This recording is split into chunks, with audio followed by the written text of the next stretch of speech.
Baik, so bagaimana yang saya katakan tadi ya, bahwa topik kita di pertemuan ketujuh ini tentang teknik penulisan korespondensi bisnis.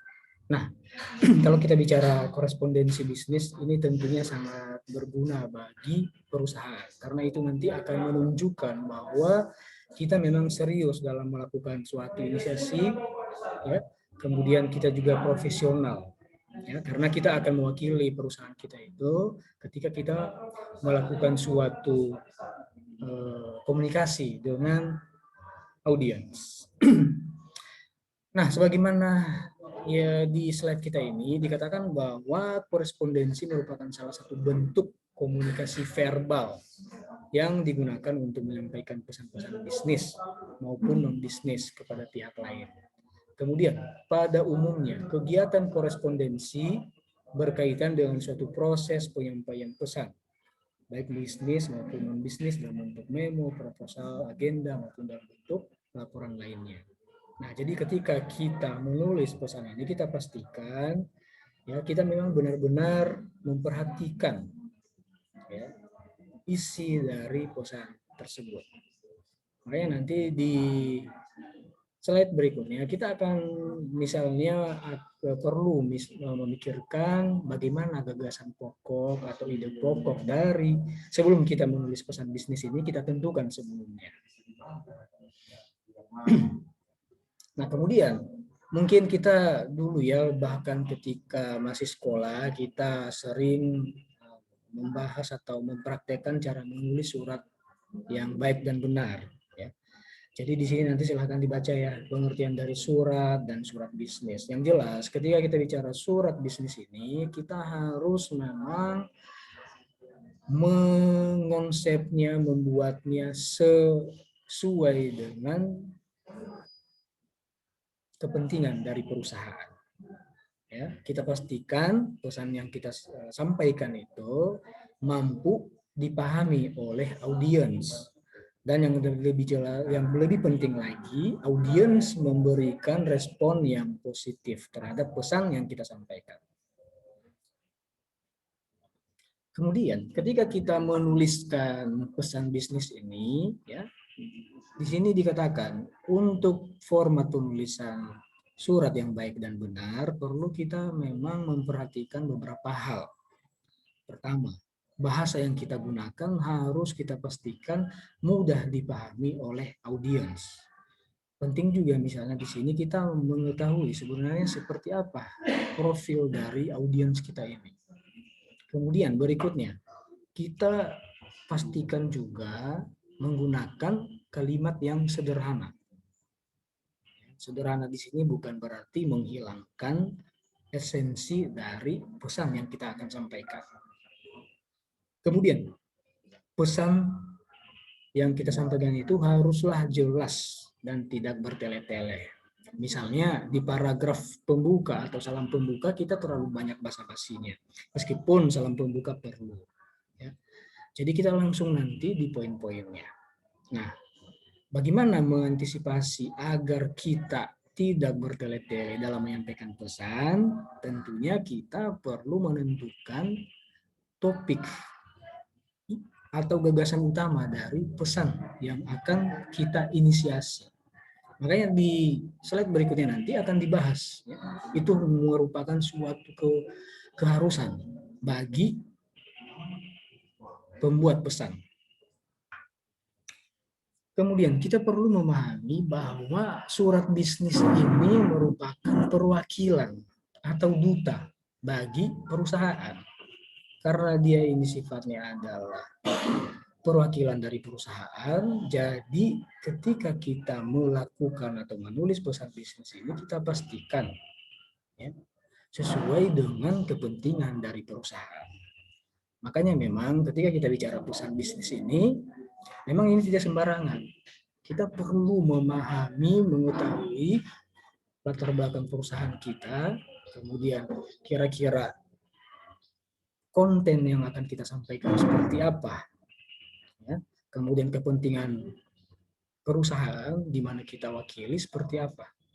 Perlu juga nanti kita perlu berdiskusi dengan rekan atasan, bahkan bawahan kita bila ada.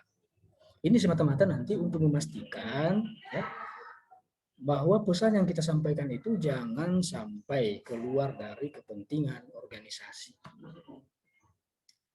Kemudian, fungsi surat bisnis yang lainnya adalah alat untuk menyimpan pemberitahuan, arsip, permintaan atau permohonan dan sebagainya. Ya. Jadi ketika ini dia fungsinya seperti ini, nanti kita harapkan ketika kita membutuhkan pesan tersebut, kita bisa melihatnya karena sudah terdokumentasi dengan baik. Ketika kita misalnya melakukan penagihan utang misalnya, kita bisa memperhatikan nomor invoice dari pesan bisnis tersebut misalnya. Nah, kira-kira surat tagihan tersebut apakah sudah selesai atau belum. Jadi kita juga perlu mendokumentasikannya. Berikutnya, pesan ini bisnis ini kita fungsinya ya sebagai alat bukti tertulis atau dokumen tertulis. Karena sifatnya adalah bukti ya. Jadi memang kita pastikan ketika kita menulisnya ya harus menggunakan kaidah-kaidah yang sudah ditetapkan. Kemudian urutannya jelas, kemudian kronologisnya juga. Kemudian pesan bisnis ini adalah merupakan alat untuk mengingat. Misalnya surat bisnis yang diarsipkan. Ya. Ini nanti akan kita bisa cek kembali. Jadi ini nanti akan berguna bagi perusahaan. Kabar baiknya memang dewasa ini kan ketika kita bicara pesan bisnis ini sudah serba digital. Jadi ketika kita panggil atau cari pesan tersebut memang persekian detik kita akan mendapatkannya. Namun demikian kita juga perlu memperhatikan bagaimana cara kita memastikan bahwa versi digital dari pesan bisnis ini terdokumentasi dengan baik. Ya. Kemudian pesan bisnis ini ya, kita perlu kelompokkan. Ya. Karena di perusahaan kan saya kira banyak ya pesan bisnis yang kita sampaikan. Ada perjanjian kerjasama, ada tagihan, ada memo, nota, dan sebagainya. Jadi memang wajib hukumnya kita kelompokkan. Ini nanti akan mempermudah kita ketika kita menelusuri pesan tersebut. Kemudian ketika kita ingin memfollow up pesan tersebut. Kemudian pesan bisnis ini ya, menurut wujudnya ini bisa dikelompokkan dalam surat bersampul, kartu pos, warkat pos, telegram, dan telex dulu ya. Saya kira telex sekarang jarang dipakai ya. Kemudian ada memo, nota, kemudian surat tanda bukti. Kemudian menurut pemakainya ada yang sifatnya pribadi, ya.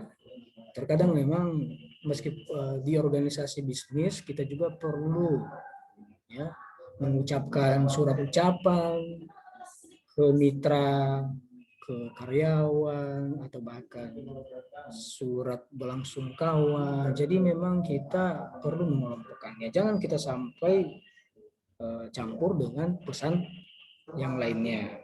Kemudian ada juga surat dinas, perjalanan dinas dari pimpinan atau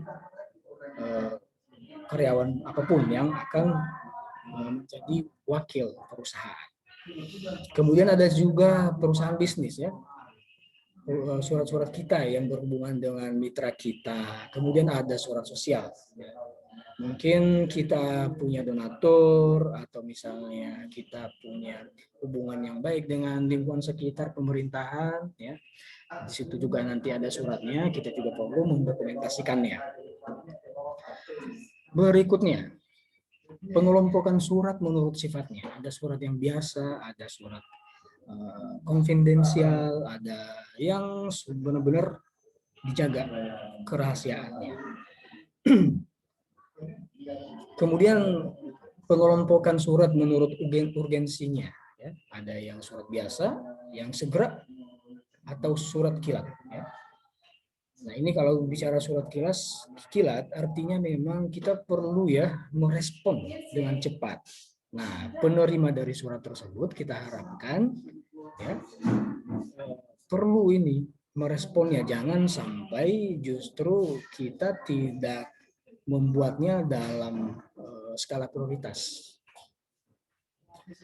Kemudian berikutnya, kalau kita lihat ya bagian-bagian surat dan bentuk surat bisnis itu, ini sebenarnya sudah biasa ya, sudah standar lah. Ada kepalanya, ada kop surat, ada tanggal suratnya biar jelas, ada nomor lampirannya, alamat tujuan, salam pembuka, paragraf pembuka, dan paragraf isi. Kemudian ada penutupnya, ada salam penutupnya, semuanya ya. Jadi kita mesti perhatikan ini, jangan sampai salah satu item dari unsur-unsur ini, bagian-bagian surat ini tidak kita bubuhkan, karena nanti kita akan mengalami kendala bahkan masalah. Berikutnya, bahasa yang kita gunakan dalam surat, ya, karena ini sifatnya formal, resmi, ya, jadi kita harus tunduk kepada semua aturan bahasa yang berlaku. Kalau di Indonesia ini kita punya bahasa baku ya, ejaan yang sudah disempurnakan, EYD, jadi tanda baca, tanda kutip, paragraf, dan sebagainya kita memang ikuti. Karena nanti ini akan menunjukkan bahwa kita memang benar-benar serius dan profesional dalam mengerjakan sesuatu. Ini juga nanti akan membuat reputasi perusahaan ya bisa positif di mata mitra. Kemudian pada alinea pembuka misalnya ya, yang merupakan pengantar isi surat ya, kita memang menggunakan kalimat-kalimat khusus. Tentunya kita sesuaikan dengan seperti apa surat itu, kemudian ke siapa kita melakukan komunikasi. Nah, ini ada beberapa contoh ya dari kalimat pembuka, nanti silakan dibaca. Contohnya salah satunya, dengan surat ini kami beritahukan kepada saudara, dan seterusnya. Nah, ini bentuk surat ya, lurus penuh, kemudian bentuk lurus ya. Ini nanti bisa kita kembangkan, kita cari di internet cara bentuk-bentuk surat seperti apa. Khususnya surat yang formal. Kemudian format lipatan surat dan amplop ini juga yang menjadi perhatian khusus.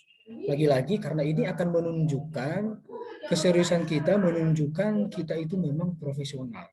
Akan menunjukkan seperti apa perusahaan itu. Ya, reputasi perusahaan memang bisa dipertaruhkan di sini. Kemudian format lipatan surat ya, ada lipatan baku, setengah baku, dan sebagainya. Ini nanti contoh-contohnya ada di bawah. Jadi kita bisa sesuaikan. Kemudian kalau bentuk amplopnya, ada amplop biasa, ada amplop berjendela. Ya, dulu saya sering lihat ya, amplop berjendela. Akhir-akhir ini saya jarang melihatnya. Ya. Kemudian aneka bentuk amplop, ada amplop resmi, katalog, dan sebagainya. Kemudian surat bisnis, ya ini sebenarnya di awal perkuliahan juga yang kita bahas. Ya. Ini surat yang digunakan oleh seseorang, lembaga atau organisasi atau institusi yang menyampaikan pesan bisnis secara tertulis kepada pihak lain dengan menggunakan media tertentu, baik itu berupa pengiriman via pos dan sebagainya. Khusus untuk pengiriman melalui jalur internet, digital, apakah melalui email, biasanya lumrahnya email ya. Meskipun ini sifatnya digital, ya, kita perlu memastikan bahwa standarnya itu memang sesuai dengan norma-norma yang berlaku, bahasanya. Ya. Pesan bisnis yang dikirimkan via internet, normalnya memang kita perlu cetak terlebih dahulu. Karena di sana nanti akan kita bubuhkan tanda tangan dari pimpinan, kemudian ada stempelnya. Kalaupun tanda tangannya kita sudah konversi ke tanda tangan elektronik, termasuk stempelnya, namun kita perlu memperhatikan ya, bagaimana surat tersebut. Ya, jangan sampai terkesan tidak formal.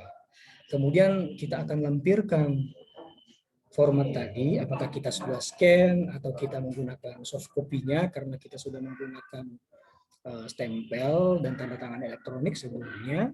Kemudian jangan lupa ya ketika kita mengirimkan kepada, kita harus menulis pertama untuk divisi atau penerima. Ya, alamat email pertama itu di to. Bisa di email kan biasanya kan ada to, kemudian ada CC, ada BCC. Ini beda itu. Kalau to itu berarti memang benar-benar yang kita tuju. Ya. Kemudian kalau CC itu biasanya arsip. Kita mungkin kirimkan ke email perusahaan kita sendiri, atau ke atasan kita, atau rekan kita, atau misalnya mitra yang lain. Tapi gitu itu pastikan email yang kita tuju benar-benar yang kita ketik di situ, maksud saya benar-benar memang email dari atau di mana lembaga itu kita tuju, atau isi surat tersebut ke siapa sebenarnya. Ya. Kemudian di BCC, biasakan di BCC itu jangan mengetik apapun di sana, karena itu tidak akan kelihatan nanti alamat email yang kita ketik di BCC. Ya. Jadi ketika nanti pesan bisnis itu di forward all atau dibalas ke semua pihak yang ada di to dan CC itu nanti, ya itu yang akan kelihatan. Jadi ini nanti akan menunjukkan keprofesionalisme kita. Ya. Jadi inilah cara kita menunjukkan atau etika kita menggunakan pesan bisnis atau mengirim surat menggunakan format email, meskipun sudah tidak ada fisiknya. Kemudian bagian surat bisnis hampir sama tadi ya, ada kopnya, ada nomornya, ada tanggal dan sebagainya. Ya, ini formatnya contohnya. Ya, saya kira demikian ya pertemuan kita, ulasan di pertemuan ke-7 ini. Kalau nanti ada pertanyaan bisa diajukan di grup, WhatsApp grup maksud saya, atau bisa mengomentari di bawah video ini. Ya. Terima kasih semuanya, selamat mengikuti ujian tengah semester.